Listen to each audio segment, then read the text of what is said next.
And we are now live. All right, good morning, everyone. Happy Thursday. I'm Jenny McCullum, the Chief Procurement Officer for JEA and the Chair of the Awards Committee. I'd like to call the August 13th, 2020 meeting to order. We have a quorum with Alan McElroy, Wayne Young, Stephen Datz, Joe Arfano, and Steve Tuden. We've also got OGC, which is represented by Julie Davis, and Budget, which is represented by Lori Whitmer. And I'm just going to read through our statement, and then I'll pass it over to you, Landon. So in an effort to slow the spread of COVID-19 virus and to encourage social distancing, Governor DeSantis issued Executive Order 20-69, allowing local governments to hold public meetings using communications media technology rather than being in a physical location. In keeping with the executive order, the JEA Awards Committee meeting is being held via WebEx teleconference, which allows interested persons to view and participate in the meeting remotely. Individuals who are having technical difficulties accessing the meeting or during the meeting should contact Lynn Ricks. And Lynn, I'm sorry, I forgot to write your phone number down again. Can you let us know what that is? 665, is it 8601? 8621. 8621. Sorry, I do that every time. Sorry. Okay. Thank you. And in the event that multiple people have technical difficulties that preclude them from attending or accessing the meeting will be recessed or postponed until the technical issues can be remedied. This meeting is being recorded and the meeting minutes are being taken. Therefore, any individual who speaks during the meeting should do so clearly and slowly to ensure they are heard and understood for recording purposes and by other participants and attendees. Participants shall keep their microphones on mute at all times when not speaking, and the meeting host will have the capability to mute any microphone that is transmitting sound that causes feedback or that is otherwise disruptive to the meeting. Each person must wait to be recognized by the meeting host before speaking, and if people attempt to speak out of turn or talk over one another, they may be removed from the meeting. Each time an individual speaks during the meeting, they must first provide their name to ensure those dialing in can identify the speakers. Members of the public must state their name each time they make a comment.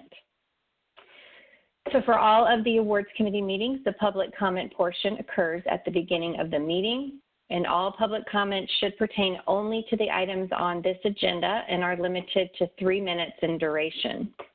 The agenda and associated materials can be accessed through the JEA website under the Procurement tab, and we have a tab called Awards, Meetings, Agendas, and Minutes. Members of the public may submit their comment by email in advance of the meeting or may log in or dial into the meeting to speak during the public comment portion. Individuals who are unable to access the meeting or who wish to submit their comment in advance may do so by submitting those to Lynn Ricks via email, as stated on our public notice on the website. And public comments submitted by email must be received no later than 10:10 a.m. on the date of the meeting. Public comments submitted by email will be read into the record during the public comment portion of the meeting. Individuals attending the call will be given an opportunity to comment one at a time and in an orderly fashion upon recognition by the meeting host. All public comments will be given equal consideration regardless of the manner in which they are submitted. And I will pass it over to Landon to take us through the WebEx features and walk us through the public comment portion. Thank you. Good morning, everybody. This is Landon Todd, and for those that are new to the WebEx technology, let me give you a brief overview of the controls. If you are joining us via the desktop interface or a smart device, such as a smartphone or tablet, you may move around the screen and will see a series of buttons at the bottom. The very first one that you may notice looks like a red microphone with a slash through it. If it is red, it means you are muted and will be on mute for the majority of the meeting unless recognized to speak. If you are recognized to speak or you are asked to provide comment, you will click on that button and it will turn dark gray or black. This will mean that you are unmuted and people can hear you. I do ask that you use the mute option to mute your line when you are not speaking. This will allow us to reduce the amount of background noise and have the most productive meeting possible. Also, if you'd like to see who is participating in today's meeting, you can look over 3 more buttons to the right to find an icon that looks like a person. If you click on that, it will bring up the participant list. If you're on a mobile device, it will pull up in front of everything, and if you joined on your desktop machine, it will come up on the right side of your screen. This will allow you to see a long list of individuals who have joined today's meeting. Also, I have enabled the chat capability. If you touch your screen or scroll next to the person icon, you will notice an icon that looks like a caption bubble. If you click on that, it will bring up the chat window. Please remember that this meeting is being recorded and that I ask you to please be professional. But if you run into any difficulties, you can chat me directly, or if you would like, you may type your comments to everyone. Now, during today's meeting, when presentations are shared, you may desire to zoom in to more easily read the content. Within the WebEx toolbar, located on the left side, you will notice 3 key options. The first is the icon with a plus positive indicator. This will allow you to easily zoom in on the content on your individual display. The second icon with a minus negative indicator will allow you to reverse and zoom out on the content. And lastly is the icon with 4 arrows expanding, which will allow you to maximize your presentation to your current WebEx window. Now, due to circumstances resulting from COVID-19, a historic number of employees are rapidly transitioning to remote work. WebEx meetings have never been more vital for staying connected. For some users, meeting experiences may be impacted due to the strain on service providers, causing internet and phone service degradation. Here are some tips you can take to get the best meeting experience in today's session. Number 1, close background applications. Even if you're not using them, applications on your device are using precious resources. Before or during today's meeting, close any applications or browser sessions that you're not using. Number 2, switch to the call to audio. If your internet audio or video experience or the call me back feature does not work properly, you can keep collaborating. Call in using the dial-in numbers in today's meeting's invitation to join via your cell phone or landline. Number 3, hardwire your workstation. Depending on your location and how many people are using the same Wi-Fi around you, you may see slower speeds on Wi-Fi than on a wired Ethernet connection to your computer. And lastly, number 4, contact the JEA WebEx support team. If you're having difficulty, our team is here to help you and may be reached via email at webexsupport@jea.com. Now, those are the major controls of WebEx, and we're going to proceed with public comments. For the public comments section, we will be using the raised hand feature. If you're using the WebEx client, this feature is located within the participant window. At the top of the list, your name will be visible, and to the right, you will notice a gray icon that looks like a hand. If you click it, it will turn blue, letting me know that you'd like to be recognized for comment. Now for the alternative methods. For those that have me called in directly, there are 2 additional ways that you can notify me that you like to provide comment. The first is by pressing *3 on your telephone, which will activate your hand and then allow you to press *6 to unmute your line. If you unmute your line, please state your name so that everyone may hear who is speaking before providing your comment.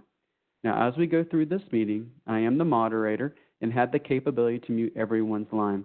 I will only do so to ensure that this meeting runs smoothly. Now, as it is 10 minutes after, we will proceed with the public comment section of the meeting. I will ask Lynn, is there any public comments that we have received via email that need to be read into the record? This is Lynn Ricks. We have no public comments. Thank you. Now we're going to go into anybody that has joined us would like to provide comments. We're first going to go through the preferred method. For those that are using the WebEx technology, this is your time to provide public comment. Please raise your hand in the participant window, and I'm going to check right now to see if we've got anybody.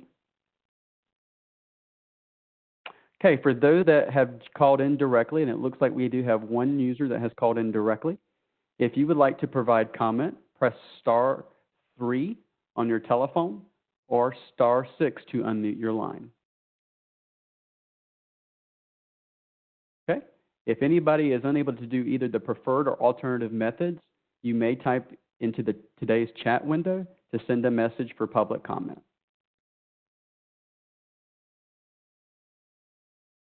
Seeing none, I'm going to go ahead and turn it back over to you, Jenny. Thank you. Thanks, Landon. All right, so on today's regular agenda, we have items 1 through 4 and 6 through 8. We have deferred award number 5. And all of the items have been reviewed by Procurement and Budget and are ready for the Awards Committee review. We're going to go through each one of these individually. After we go through the comment or question portion, I will ask the committee for a motion to approve that award individually and a second. And after we get a motion to move and second, we will go through the entire committee and do a roll call to vote on that item. So the first item is the meeting minutes from our August 7th meeting. I'll ask the committee if there are any questions or concerns or comments about the meeting minutes.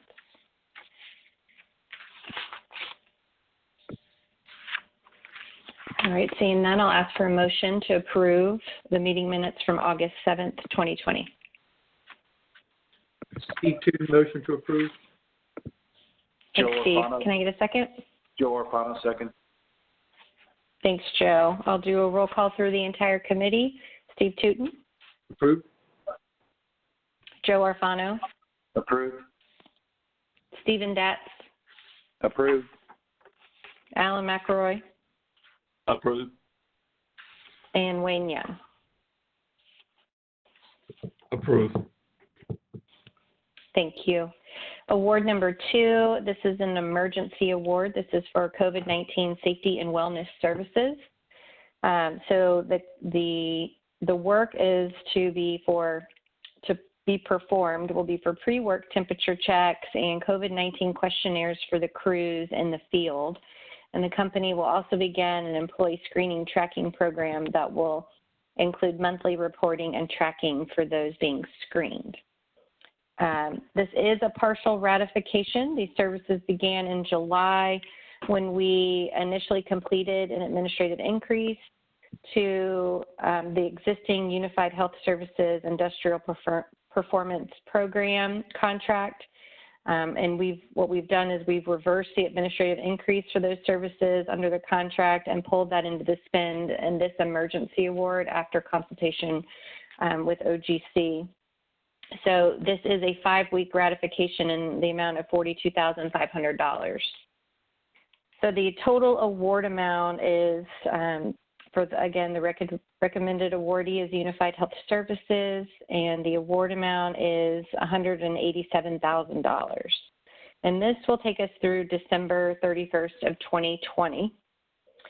And just a little history on this. Back in April, the safety team asked us to amend the contract for our industrial performance program contract with Unify to include the temperature screenings and the COVID questionnaire. And they did that for us at no additional charge. So now we're adding some additional services for the tracking and the reporting.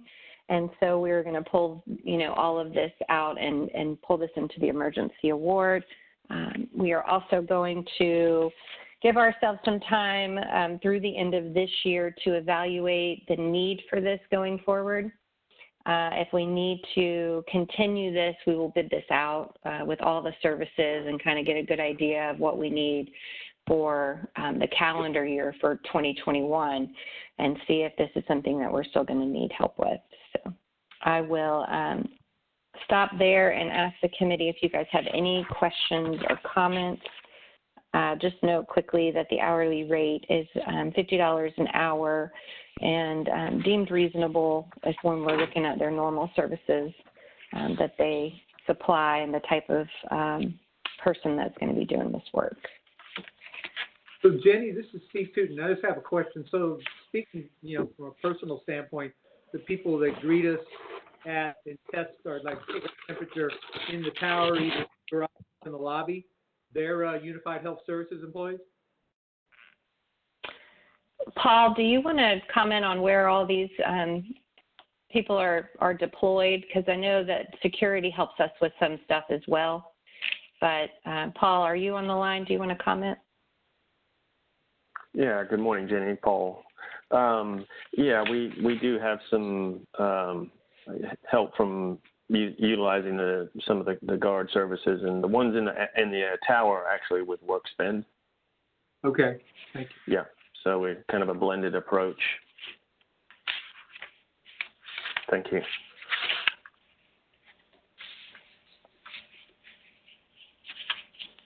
Any other questions? Stephen Datz. All right, I'll ask to for approve. Yeah. Thanks, Stephen. Can I get a second? Young, second. Thanks, Alan. I'll do a roll call through the committee, starting with Stephen Datz, Approved. Alan McElroy, Approved. Joe Arfano, Approved. Steve Tootin, Approved. and Wayne Young. Approved. Thank you. Award number 3 is a change order. This is a joint project with the City of Jacksonville, and it is for the Lower East Side Drainage Improvements. JB Coxwell Contracting, Inc. was the lowest bidder when we originally bid this out in April of 2017, and the amount of the original award was about $2.5 million. JEA's portion, just as a note, for the work was advertised and bid out in accordance with the JEA formal bid process, and they advertise and do, what's needed from our code as well. The award amount and the change order amount is for $365,185. And that is due to, just as the construction progressed, the contractor found numerous differing site conditions related to different JEA utilities. So there were very few as-built drawings for this area in our GIS data. And so the majority of this increase is related to the lack of quantities on the bid form related to unsuitable material disposal, removal of the existing water main, additional water service, additional fire hydrants to improve fire protection, and removal of existing gravity sewer mains. So typically JEA's water mains and sewer mains would be grout filled to be placed out of service when the new ones are installed. However, because COJ is installing new storm sewers, these pipes had to be removed so the storm sewers could be installed to relieve the neighborhood flooding issues. So I will pause there and see if you guys have any questions about this change order to JB Coxwell Contracting. Jenny, this is Wayne. I'm having a little difficulty with the audio, but can you hear me okay? Yes. Okay, I have a question concerning the change order. I see the amount of the original award, and I know the change order amount will be added to that. But there's a new not to exceed amount also, but I see no reference to a previous not to exceed amount. And my question is, when we do have change orders like of this nature, does that I understand how it increases the original award amount, but does it also increase the not to exceed amount? And if the original not to exceed amount is greater than what the change order increases the original contract to, is there an automatic corresponding increase in the not to exceed amount based on the change order increase based on the change order amount? So I think this will answer your question. So we've got, the original award amount was 2.4, of almost 2.5 million. And then back in May of 2020, we did a small administrative increase for 150,000. which can be done, if it's 10% or less, it can be done within procurement. We call that an administrative increase through procurement. So we were able to handle that internally for changes necessitated by conflicts between the plans and actual field conditions. And that was in May. So you would take that original 2.5, you would add the 150, and then also add this change order amount to get your new not to exceed amount for the contract cap. Does that answer your question? I caught portions of your answer. Unfortunately, it wasn't all clear, but I think I caught the gist of it. So thank you. Okay. So anything that we do internally with procurement from an administrative standpoint, if we allow the business to justify a change order that's within 10% of the award amount, the original award amount, or the last time it came to the awards committee, we can initiate a 10% internally. So we do that and include that in our not to exceed amount. And so you guys didn't see that 150 that happened, so we stated on the award. So when you're adding the three totals together, should equal your new not to exceed amount.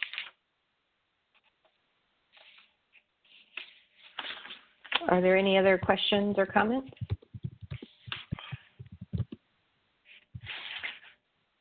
All right, I'll ask for a motion to approve award number 3. Alan McElroy moves to approve. Joe Arfano. Thanks, Alan. Thanks, Joe. I'll do a roll call through the committee to approve award number 3. Alan McElroy. Approved. Joe Arfano. Approved. Stephen Datz. Approved. Wayne Young. Approve. And Steve Tootin. Approved.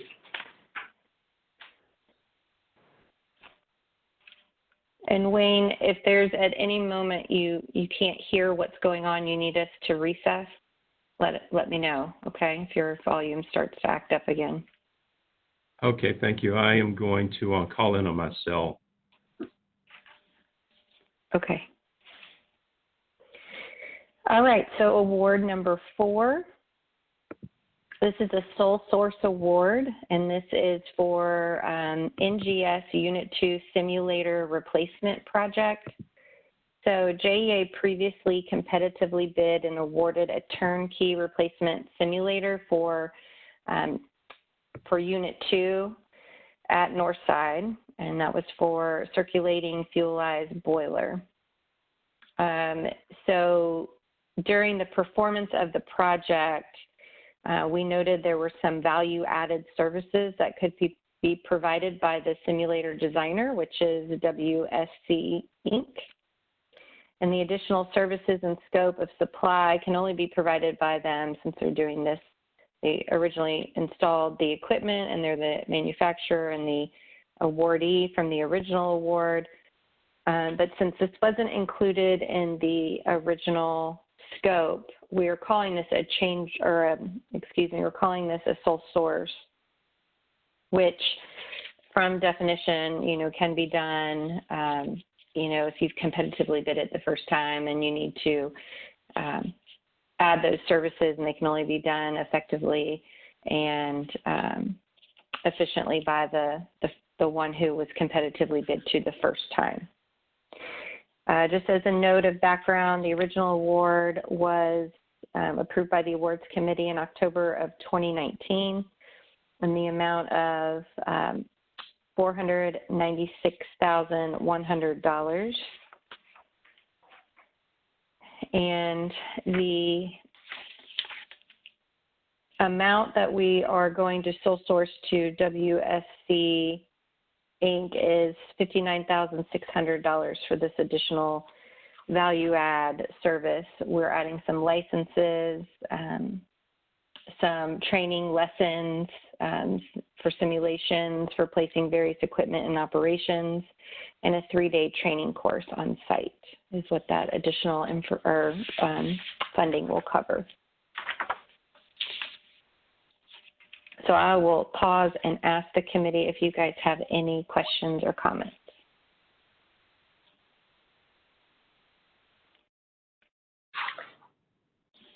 Jenny, this is Julie Davis, Office of General Counsel. I just wanted to clarify one thing. That's okay. This is a little confusing the way the write-up is written. It says in here this is done as a sole source award, which would be a new contract.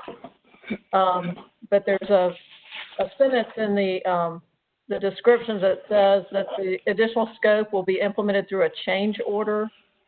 And there was a lot of discussion on this particular one about whether it was a change order or whether it was a new product. In the business, I think what the business said was that this was something that was a new product that wasn't, unlike the prior award that was just approved by the committee. It wasn't the result of anything that was discovered through the project. It was necessary to finish the project. This was just the vendor having something else that they convinced the business it would be good for them to purchase.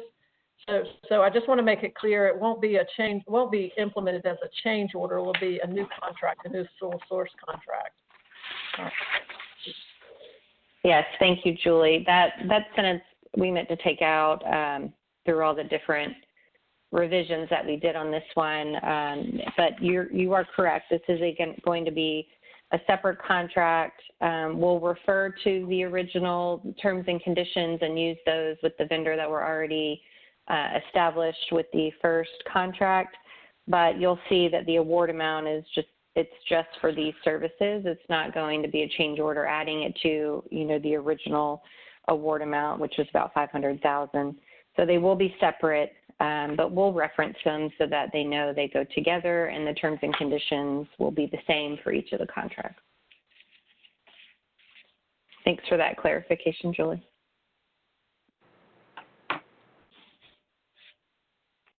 All right. Can I get a motion to approve award number 4? Steve Tootin, motion to approve. Thanks, Steve. Can I get a second? Thanks, Stephen. I'll do a roll call through the entire committee to approve award number 4. Steve Tootin? Approved. Stephen Datz? Approved. Alan McElroy? Approved. Joe Arfano? Approved.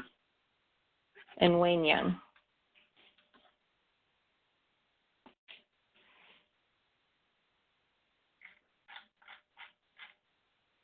I see Wayne, but I don't hear you yet. Yeah, his line, Jenny, this is Landon. I'm muted. His line muted. Can you unmute him and...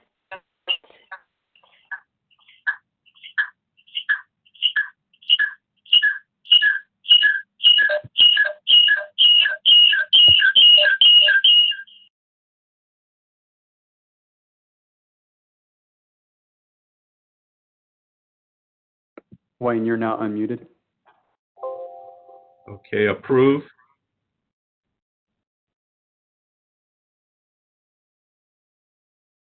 Approved. Jenny, I had to mute your line. Jenny, you're muted. Okay, I did unmute. I show unmute here. Wayne, you're good to go. I hear you.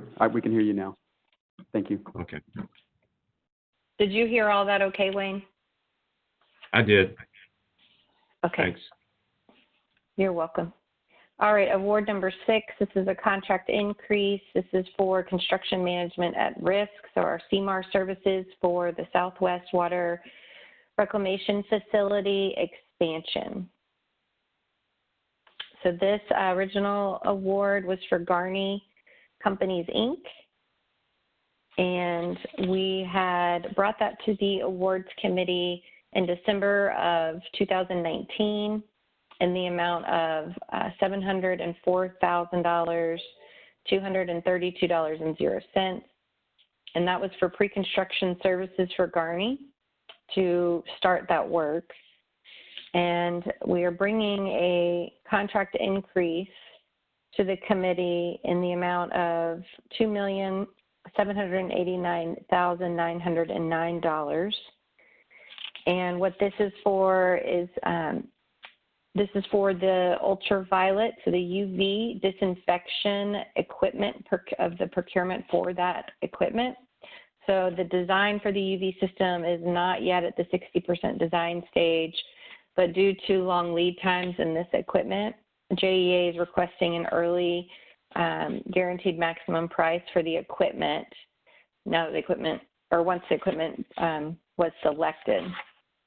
So the install of the UV equipment will be included in a future GMP amendment once the design has progressed.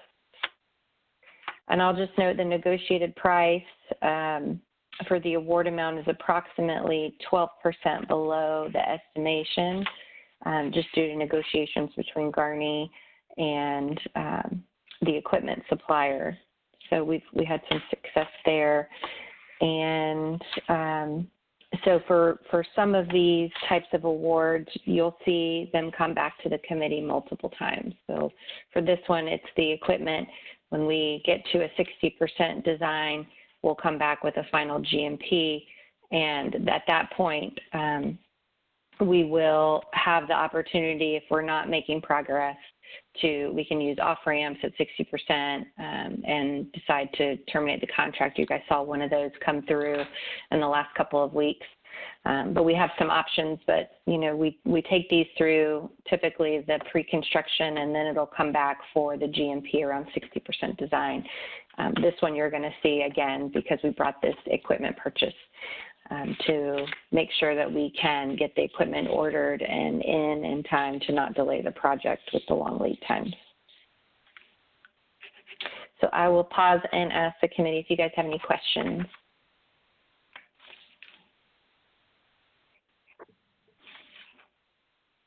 All right, can I get a motion to approve award number 6?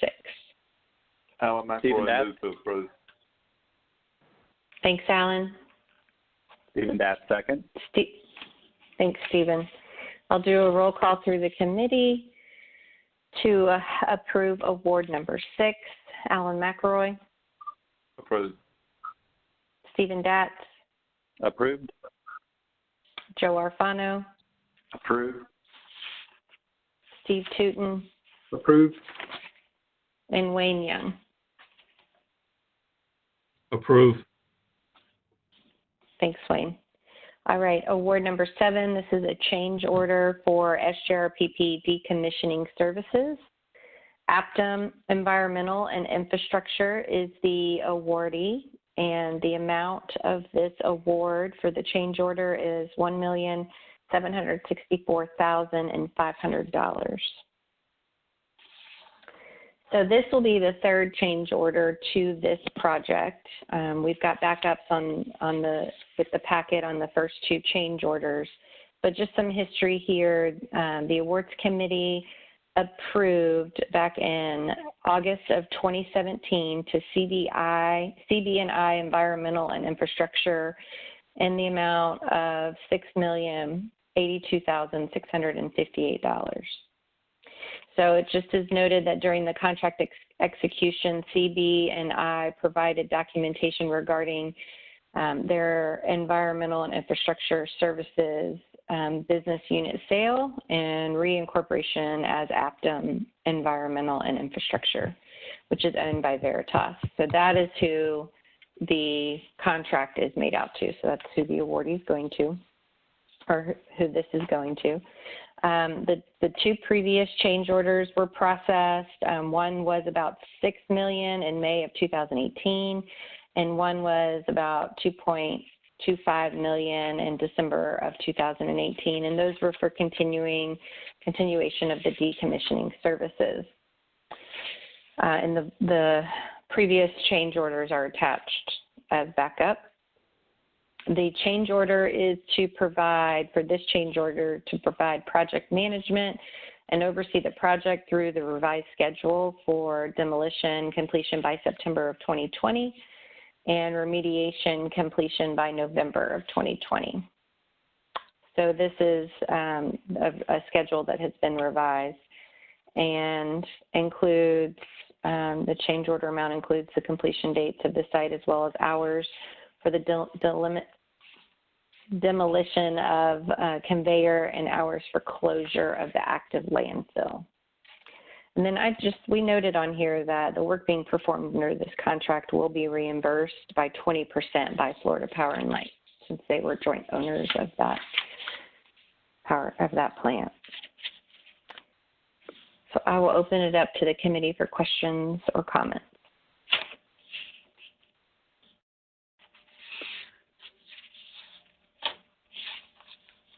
All right, can I get a motion to approve award number 7? Motion to approve, Steve Tootin. Thanks, Steve. Can I get a second? Joe Arpano, second. Thanks, Joe. I'll do a roll call through the committee to approve award number 7. Steve Tootin. Approved. Joe Arfano. Approved. Wayne Young. Approved. Stephen Datz. Approved. And Alan McRoy. Approved. Thank you. Our last award is award number 8. This is for an RFP for Distributed Energy Resources Assessment Provider. So the services, so we call them Distributed Energy Resources, which we refer to as DER, and Arc Flash Consulting Services. So the purpose of these services is to determine a key distribution challenges in the integrated DER and in the JEA service territory, and develop a plan to successfully integrate DER as well as provide electric system-wide comprehensive arc flash analysis support. Leidos Engineering is our recommended awardee, and the award amount is $750,000, and this is for a 5-year term with 2 optional 1-year renewals. We received 5 proposals, and JEA deemed Leidos Engineering the most qualified to perform the work. And we have successfully completed negotiations with them, and the proposed rates will be used to perform specific tasks related to DER assessment and arc flash during the contract performance period. The rates are consistent with other engineering consulting service providers in the area of engineering expertise and are considered reasonable. So what we'll do is we'll look at other engineering contracts, not only in the energy and electric side, but also we'll compare to our water wastewater rates and see how they deem across the board. You know, sometimes they're specialty rates, and so we'll just do it within that specialty group and different contracts that are associated. And so we noted here also that Leidos was awarded a 2019 Transmission Power System Simulator and Engineering contract, and they provided the same rates back in 2019. So there has not been an increase, which typically we would see through a continuing services contract and year after year, just based off of CPI.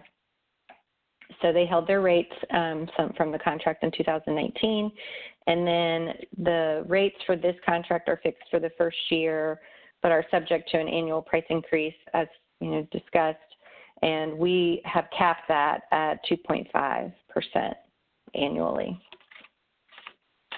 So I will ask the committee if you guys have any questions or comments. Comment from Joe Arfano. I just wanted to make the committee aware of the fact that Leidos, I'm not sure how you, I think it's Leidos Engineering, was one of the parties that where we had unpaid invoices related to the invitation to negotiate last year. The board approved payment to the financial consultants, engineering consultants, including Leidos, and we paid them this week. So I wanted the committee to be aware of that in case questions arise regarding this particular vendor.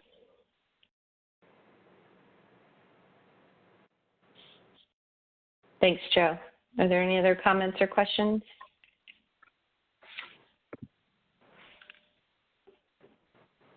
All right, I'll ask for a motion to approve award number 8.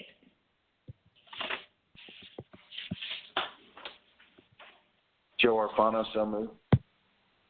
Alan McRoy, second. Wayne Young, second. All right, I heard Joe and an Alan for a motion to move in second. So I'll do a roll call through the entire committee to approve award number 8, starting with Joe Arfano. Approved. Alan McRoy, Approved. Wayne Young, Approve. Steve Tootin, Approved. and Stephen Datz. Approved. All right, thank you, everyone. So we've reviewed award items 1 through 4 and 6 through 8. Each have been approved individually by the committee, and the entire agenda is approved for the August 13th, 2020 Awards Committee meeting. Is there any other business to come before the Awards Committee? All right, seeing none, we are adjourned. Thank you so much. Everyone have a great Thursday and a very safe weekend. Thank you. Thank you. Thank you. Thank you.